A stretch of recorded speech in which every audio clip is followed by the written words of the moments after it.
Worms é uma das cidades alemãs onde eram feitas as dietas. Para nós brasileiros, a palavra dieta soa meio estranha, parece que Lutero veio para um spa. Mas uma dieta naquela época era uma assembleia política ou administrativa, uma reunião de líderes convocados para discutir os problemas e as soluções do país. A dieta começou no dia 28 de janeiro e foi até 26 de maio de 1521. Lutero sai da cidade de Wittenberg no dia 2 de abril, viaja aproximadamente 530 quilômetros numa carroça cedida pelo Conselho Administrativo da cidade. Chega aqui no dia 16 por volta das 10 horas da manhã.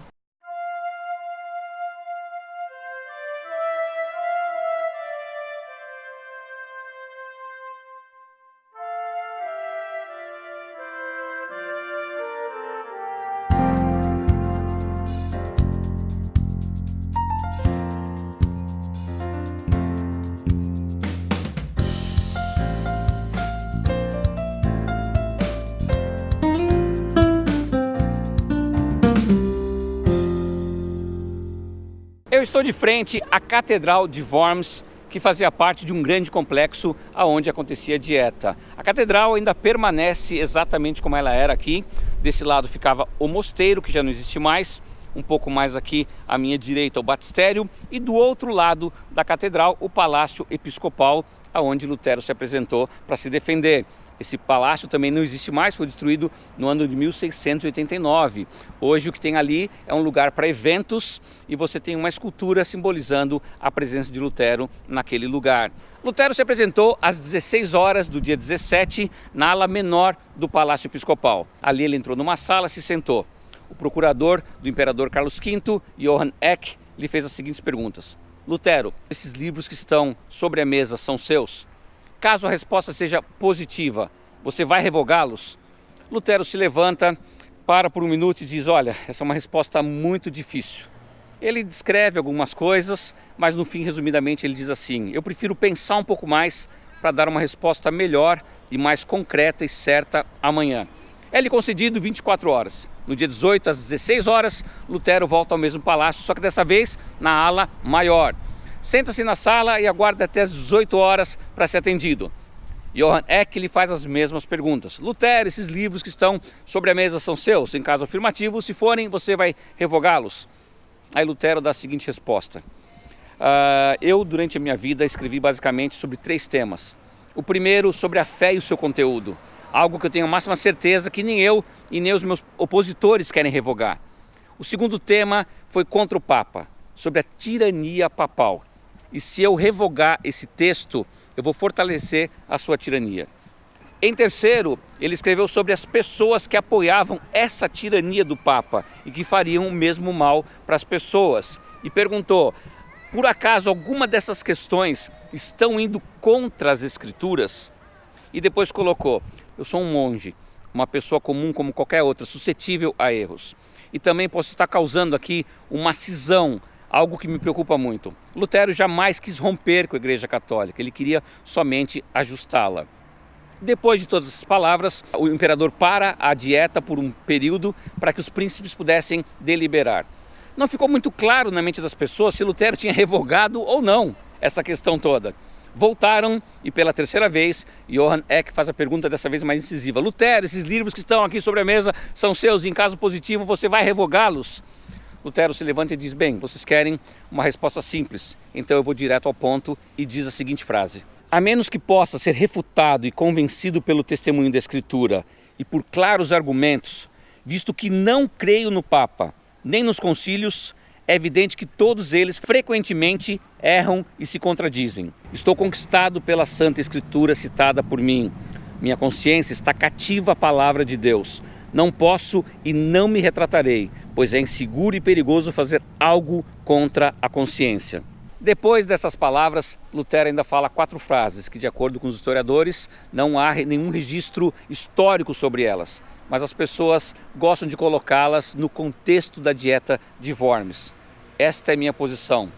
Não posso agir de outra maneira. Que Deus me ajude. Amém. Carlos V não gostou nada das palavras de Lutero. Nos próximos dias, as pessoas tentaram ajustar essa situação, mas não conseguiram. No dia 25 de maio de 1521, Carlos V redige um documento chamado o Edito de Worms. dentro dele alguns assuntos. E o mais interessante, que mais nos chamou a atenção foi: a partir desta data, Lutero está banido, está prescrito do Sacro Império Romano da nação germânica. Português claro, Lutero deveria ser deportado. Qualquer pessoa que ajudasse Lutero, seja dando abrigo, água ou comida, seria considerada uma pessoa criminosa. A pessoa que matasse Lutero teria o seu crime perdoado.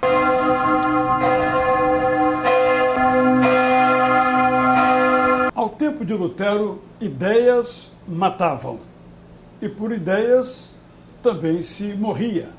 Quando participou da Dieta de Worms, Lutero correu um sério risco de morrer, porque ele reafirmou os seus princípios de fé, que contrariavam todos os princípios essenciais da Igreja Católica. O imperador Carlos V fez aquela dieta em Worms, aquela reunião, com a intenção de unificar o império, mas não aconteceu, porque Lutero não abriu mão do seu ideário. De igual modo, teve o apoio de Frederico III da Saxônia, um estado poderoso, que então lhe deu um salvo-conduto. Mediante esse salvo-conduto, ele foi retirado de Worms, então levado para o castelo de Wartburg, onde pôde sobreviver e continuar ali o seu trabalho. Hoje, felizmente, os tempos são outros, ninguém mais morre por ideias e esperemos que haja um dia em que ninguém mate por ideias.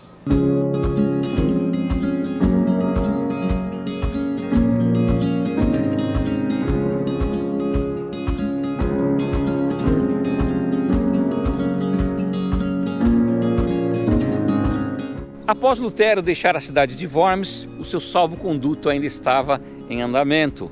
Ele seguiu em direção a Wittenberg, mas no caminho parou nesta cidade, Eisenach, onde já havia vivido quando jovem, quando criança. Lutero por aqui pregou. Quando saiu da cidade, a poucos quilômetros daqui, foi sequestrado. Frederico III tinha arquitetado um plano para tirar Lutero do circuito e o levou para o seu castelo, que é muito próximo aqui da cidade e um dos mais importantes de toda a Saxônia e a Turíngia, o castelo de Wartburg. Ali Lutero poderia ficar tranquilamente protegido pelas mãos de Frederico III.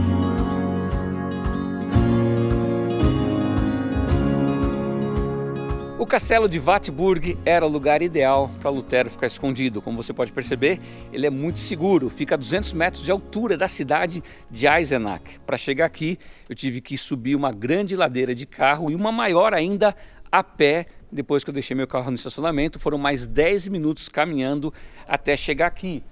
O castelo muito bem guardado por portões, por esse átrio aqui antes, que é como se fosse o lugar onde os servos viviam, onde as outras pessoas viviam. Então, o Lutero estava muito bem guardado nesse lugar.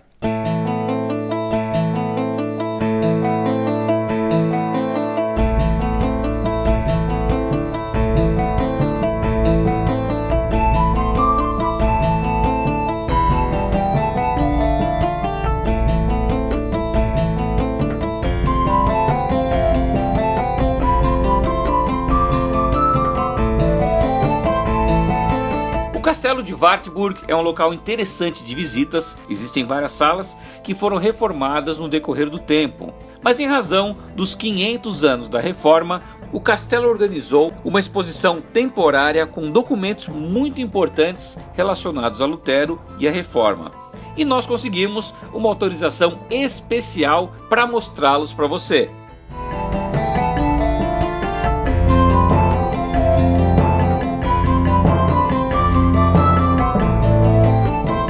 Eu encontrei os documentos que eu queria sobre a história da Reforma. O primeiro deles, as 95 teses de Lutero, não são as originais, já a versão impressa. Lutero trabalhava com a questão do arrependimento e da contrição. Era um princípio básico das 95 teses. Do lado, um dos documentos que eu estava procurando muito e encontrei, as famosas indulgências papais. Esse era o documento que as pessoas compravam naquela época para que seus pecados fossem perdoados. Lutero, por muitas vezes, recebeu uma bula papal, recebeu uma carta do Papa dizendo: olha, as coisas não estão indo bem, você está andando por um outro caminho, você vai ser excomungado. Dessas várias bulas que Lutero recebeu, uma delas é essa aqui.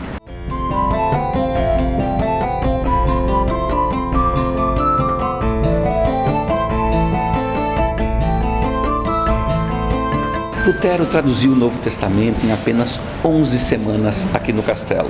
Quando ele terminou toda a tradução, Philippe Melanchthon fez toda a avaliação. Com o projeto pronto, era hora de lançar essa Bíblia. Animados, fizeram 3.000 cópias. A data, setembro de 1522. O que eles não sabiam é que essa Bíblia, esse Novo Testamento, se esgotaria rapidamente, tanto que tiveram que fazer uma outra edição logo em dezembro do mesmo ano. E eu estou aqui ao lado dessas duas edições. Eu tenho um original de setembro de 22 e uma de dezembro de 1522.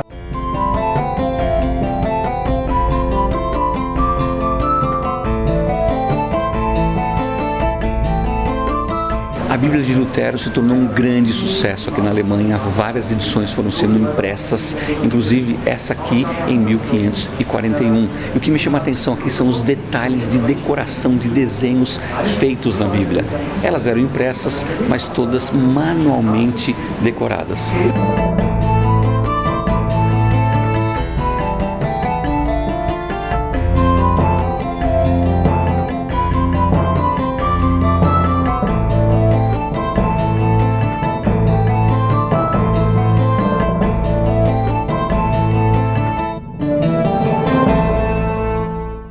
Eu chego agora no lugar que eu tinha mais curiosidade de conhecer aqui nesse castelo, o quarto onde Lutero viveu por 10 meses. Algumas pessoas acreditam que ele morou numa ala aqui do castelo, mas a sua grande maioria concorda que realmente ele não saiu desse espaço nesse período. Porque quem sabia que ele estava aqui era somente Frederico III e o seu palatino. Nesse lugar ele viveu como o Cavalheiro Jorge. Inclusive ele deixou a sua barba crescer para não ser reconhecido caso fosse visto por alguém. Numa mesa como essa, Lutero traduziu o Novo Testamento. Esse foi o espaço que foi mudando a história do cristianismo. Um dos princípios fundamentais da Reforma Protestante é a afirmação absoluta da Bíblia Sagrada, ou, no princípio dos reformadores, sola scriptura, somente a Escritura. E eles afirmaram isso em contraposição à crença da época a respeito da tradição da Igreja e do magistério da Igreja.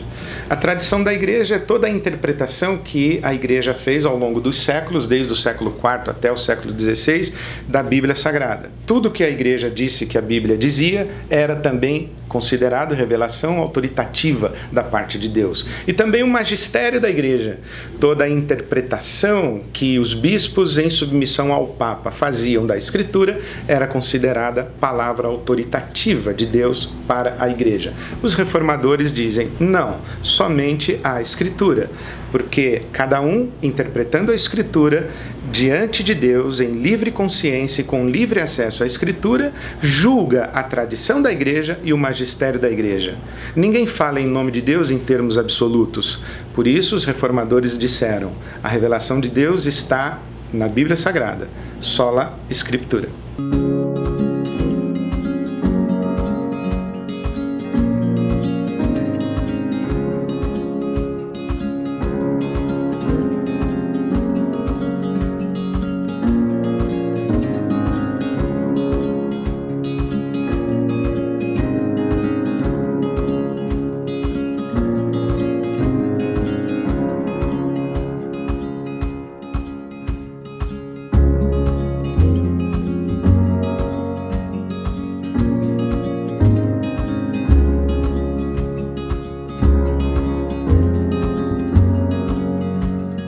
Após seu exílio em Wittenberg, Lutero retorna aqui para Wittenberg, onde fica sob a proteção de Frederico III. Afinal, a cidade era totalmente murada e ninguém que morasse aqui dentro ia querer matar um protegido do príncipe. Imagina só a confusão. Lutero continua suas pregações principalmente aqui na Igreja do Povo.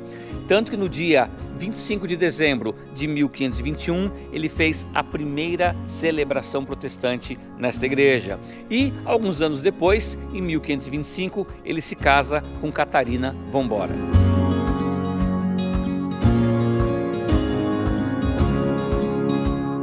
As coisas para Lutero pareciam que estavam se encaixando.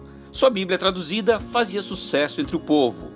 Outros reformadores, como Ulrico Zwinglio e João Calvino, lutavam por suas ideias contra a Igreja Católica na Suíça, abrindo mais espaços para a reforma. Mas as ideias de Lutero também levaram camponeses a se revoltarem contra o império. Na mente deles, se o império estava contra as leis de Deus, deveria ser punido. O povo deveria se vingar dos seus opressores. E textos como "venda sua capa e compre uma espada", ou "não vim para trazer a paz, mas a espada", fortaleciam a ideia de uma revolta.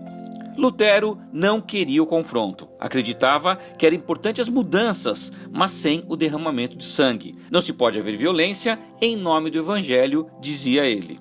Lutero escreve uma obra chamada Exortação à Paz, refutando as falsas interpretações das Escrituras como justificativa para a violência.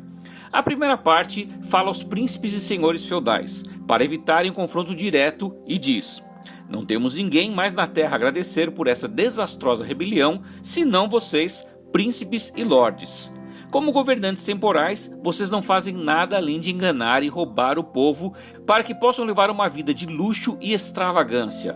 O povo comum não suporta mais." A segunda parte fala aos camponeses, que eles não usem o evangelho como justificativa da sua revolta. Sabe que suas reivindicações são pertinentes, mas estarão errados ao usar a força. E na terceira parte, adverte os dois lados, príncipes e camponeses, que, se enfrentarem numa guerra, perderão suas almas imortais. Mas infelizmente não foi o que aconteceu, e cerca de 100 mil camponeses morreram nessa guerra entre os anos 1524 e 1525. Já em 1526, na cidade de Spira, uma dieta foi feita para que cada estado pudesse adotar a religião que quisesse. E isso foi um grande passo para a reforma de Lutero, pois nessa época muitos principados já haviam se tornado luteranos. Porém, 3 anos mais tarde, na mesma cidade de Spira, uma outra dieta suspende esse acordo e anula a tolerância religiosa, levando 6 príncipes e 14 cidades imperiais livres a redigirem um protesto contra esta ação. Deste protesto, no dia 19 de abril de 1529, nasce o termo protestante, que não foi aplicado de imediato aos reformadores, mas posteriormente a todos que protestavam contra a Igreja Católica.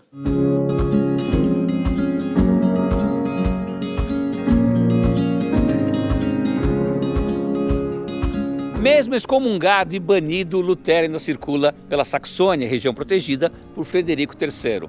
Mas os seus ensinamentos e livros ultrapassam esses territórios, criando um problema para Carlos V. Agora, católicos brigam com os protestantes e vice-versa. Isso enfraquece o império de Carlos V, que resolve fazer uma nova dieta aqui em Augsburgo. Mas essa história nós vamos ver no próximo episódio. Então, se você gostou do vídeo, deixa sua curtida, seu comentário e compartilha ele com os amigos no YouTube, no Facebook, enfim, em todas as suas redes sociais. E agora é hora de você se inscrever no canal, acionar o sininho e, se quiser ver mais vídeos do meu canal, clica aqui na playlist.